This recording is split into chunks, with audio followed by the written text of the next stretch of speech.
KPCC അധ്യക്ഷ പദവിയിൽ നിന്ന് നീക്കിയതിൽ കേരളത്തിന്റെ ചുമതലയുള്ള AICC ജനറൽ സെക്രട്ടറി ദീപാദാസ് മുൻഷിയെ രൂക്ഷമായി തന്നെ വിമർശിക്കുകയാണ് കെ സുധാകരൻ.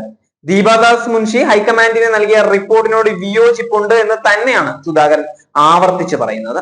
ദീപാദാസ് മുൻഷിയുമായി എനിക്ക് ഒരു തർക്കവുമില്ല, പക്ഷെ അവർ എന്നെ കുറിച്ച് ഹൈക്കമാൻഡിന് നൽകിയ റിപ്പോർട്ടിനോട് വിയോജിപ്പ് തന്നെയാണുള്ളത്. എന്നെ മാറ്റണമെന്ന് ആവശ്യപ്പെട്ട് എന്തിനാണ് റിപ്പോർട്ട് നൽകിയത് എന്ന് സുധാകരൻ ചോദിക്കുകയാണ്. കുറച്ചുപേർ അവരെ തെറ്റിദ്ധരിപ്പിച്ച് കാണുമായിരിക്കും.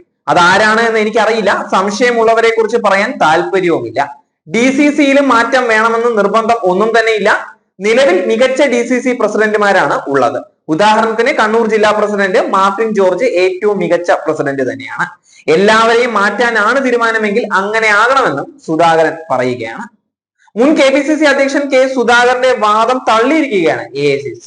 പുനഃസംഘടനയിൽ ചർച്ച നടത്തിയിട്ടില്ല എന്നുള്ള സുധാകരന്റെ വാദം ഹൈക്കമാൻഡ് തള്ളുകയാണ്. മാറ്റം സംബന്ധിച്ച് 2 തവണ സുധാകരനുമായി സംസാരിച്ചിട്ടുണ്ടായിരുന്നു. സംസ്ഥാന നേതാക്കളെ കേട്ട ശേഷം റിപ്പോർട്ട് തയ്യാറാക്കിയതാണ് ദീപാദാസ് മുൻഷി. സുധാകരൻ സജീവമല്ല എന്നും അനാരോഗ്യമുണ്ട് എന്നും ദീപയെ അറിയിച്ചത് സംസ്ഥാന നേതാക്കൾ തെരഞ്ഞെടുപ്പിന് മുൻപ് മാറ്റം വേണമെന്നും കേരള നേതാക്കൾ അറിയിച്ചിട്ടുണ്ടായിരുന്നു. KPCC നേതൃമാറ്റത്തിന് പിന്നാലെ കോൺഗ്രസിനെതിരെ രൂക്ഷ വിമർശനവുമായി തന്നെയാണ് കെ സുധാകരൻ രംഗത്ത് വന്നിരിക്കുന്നത്. അധ്യക്ഷ സ്ഥാനത്ത് നിന്ന് നീക്കിയതിൽ കടുത്ത നിരാശയുണ്ട് എന്നും നീക്കത്തിന് പിന്നിൽ ചില നേതാക്കളുടെ സ്വാർത്ഥ താല്പര്യമാണ് എന്നും സുധാകരൻ ആവർത്തിച്ച് പറയുകയാണ്. തെളിവില്ലാതെ ഒരാളുടെ പേര് പറയുന്നത് ശരിയല്ല എന്നതുകൊണ്ട് ആരുടെയും പേരും പറയുന്നില്ല. നേരത്തെ അറിയിക്കാതെയുള്ള തീരുമാനം മാനസിക പ്രയാസം ഉണ്ടാക്കിയെന്നും കെ സുധാകരൻ പറയുന്നുമുണ്ട്. AICC കേരളത്തിന്റെ മുഴുവൻ ചുമതലയും തന്നെ ഏൽപ്പിക്കുന്നതായാണ് വിവരം ലഭിച്ചിട്ടുണ്ടായിരുന്നത്. പിന്നെ എന്തിനാണ് KPCC അധ്യക്ഷ സ്ഥാനത്ത് നിന്ന് മാറ്റിയത് എന്നുള്ളത് അറിയില്ല.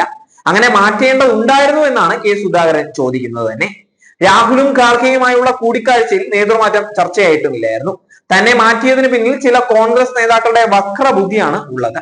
കേരളത്തിലെ കോൺഗ്രസ് രാഷ്ട്രീയത്തിന് തന്റെ നേതൃത്വം ആവശ്യമായിരുന്നുവെന്നും സുധാകരൻ വിമർശിക്കുകയാണ്.